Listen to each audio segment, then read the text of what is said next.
Well, earlier this week, a man was arrested outside Buckingham Palace following a major security scare that sent the royal residence into lockdown. Now, police confirmed that neither the King nor the Queen consort were there at the time. Now, this comes after several headlines out of the UK as fears grow about anti-monarchist protesters who are planning to disrupt the coronation. So just how complex are the security plans for Operation Golden Orb? To share his insights, we welcome former Royal Protection Officer Simon Morgan live from London. Simon, welcome back to the show. Thank you very much. Good morning to you both. Now, we've got lots to talk about, but just a few moments, maybe 10 minutes ago, we saw this massive convoy go past right behind where you're sitting there. There's our vision of it. We were speculating who it might be. What are your thoughts on that? You've seen a security convoy or two in your time. Yeah, I believe that would be the First Lady, Jill Biden, who's just arrived in the UK, just looking at the size of the motorcade, a bit bigger to what we normally see here in the UK, and different vehicles. They like to bring all their own vehicles wherever they go. They come as a complete package to the Americans and the Secret Service.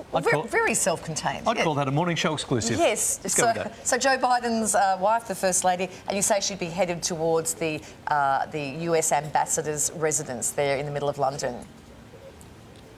Yeah, that's correct. Traditionally, they stay at Wingfield House, which is at the top end of Regent's Park. So that's where they'll stay whilst they're in the UK. That's another protected site responsible by the Metropolitan Police Service. OK. Now, Simon, you spent 6 years protecting Queen Elizabeth and then Prince of Wales Charles. How complex were these roles? Well, for what you can tell us, there's probably lots you can't, but how complex were they?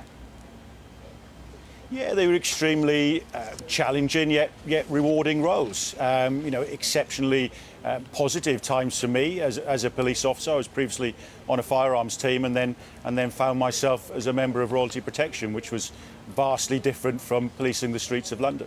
But yeah, it was good. You know, you're going into an environment whereby actually on day one, your principals know more about protection than you do because they have cradle to grave protection. They've already had it for 30, 40, 50 years by the time you turn up fresh off your course.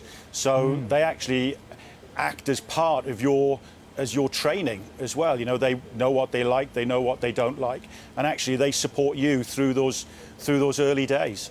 So day to day, Buckingham Palace alone they have surveillance cameras, armed guards, unclimbable walls, a no-fly zone, tunnels, panic rooms.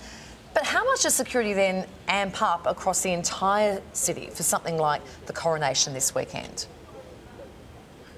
Yeah, I mean, when you talk about the palace, that's a protected site, you know, and from a protection officer's perspective, that's great. Keep everybody kind of nice and safe behind the walls. But that's going to change this weekend. We're going to put senior members of the royal family out in the public domain, and therefore the policing plan has to be commensurate towards those risks, you know. And as a protection officer, you have now got to rely on the wider policing plan. Your day-to-day role is very much on those principals' shoulders to be able to deal with anything and react when it happens. But in an environment like this, you've got to be a little bit further back and actually rely on that wider policing operation, which, you know, can tingle the nerves a little bit.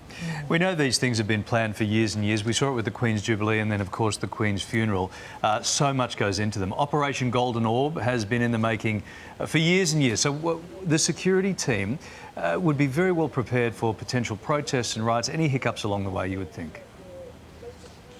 Absolutely. Like you say, you know, unfortunately, it's a sad fact of life that, you know, we will not have a Golden Orb until we've had a London Bridge. And, you know, when London Bridge was finished, that plan was taken off the table and Golden Orb was put back on the table. It was re-evaluated to see if it's fit for purpose, because it's now gone from a design phase to a delivery phase. And it's got to evolve. You know, it's got to evolve. It's got to look at the current climate, certainly with regards to threat and risk. And, you know, and that's the biggest part of this policing operation, to make sure that the response to that is proportionate. What about Prince Harry? Much has been said about security surrounding Prince Harry. He says he's got to pay for his own, but now he's back. I mean, will his security be OK for this weekend? I mean, I suspect he's going to be encompassed within the wider security bubble with other members of the royal family. So on this occasion, I don't see it being too much of an issue. We recently saw him in the UK at the High Court to deal with his action that he has against the newspapers, and then he had his private protection team with him, which he has to fund, which is not part of the Metropolitan Police Service. But I think on this occasion, given the nature of the event, given where he's going to be, given where other members of the family are going to be, he's going to be part of that protection bubble that the Metropolitan Police Service will be providing for the event. Yeah. If he was smart, he would have hitched a ride with Jill Biden. That was a great looking convoy. Yes, There would have been a couple of spare seats in that. You've said in the past the job... I should imagine, yeah. Yeah, the job is more about planning and using your brain rather than being a ninja who's prepared to take a bullet. Is there always expectation, and are you always thinking about the worst thing that could possibly happen in that next moment? As a protection officer, you're always thinking about what if. What if I do this? What if I don't do that? And yes, you are, I suppose, having a very dark view on life, always thinking of the worst case scenario, but you can't let it envelop you. You know, you still have to have that clear frame of reference. And, you know, if you did get bogged down with that type of scenario, effectively you most probably wouldn't go out and you'd just grind yourself to a halt. So as a protection officer, day to day, you factor things in, you factor things out. That's going to bother me, that's not going to bother me. I'm going to have to deal with that, I'm not going to have to deal with that. So yeah, it is very much a thinking person's game. And as I always say, as a protection officer at this level, you've got to be able to walk and talk at the same time. Yeah, right. Simon, always fascinating to talk to you. We thank you for staying up very late on this London evening for us. Thank you very much. Good to speak to you again. Yeah, and enjoy your weekend. Of course, you can watch it all unfold right here across the weekend here on 7 and 7+. Your full coronation coverage starts tomorrow with Weekend Sunrise from 6 a.m. Then a 7 News special, The Coronation of King Charles III from 4 p.m.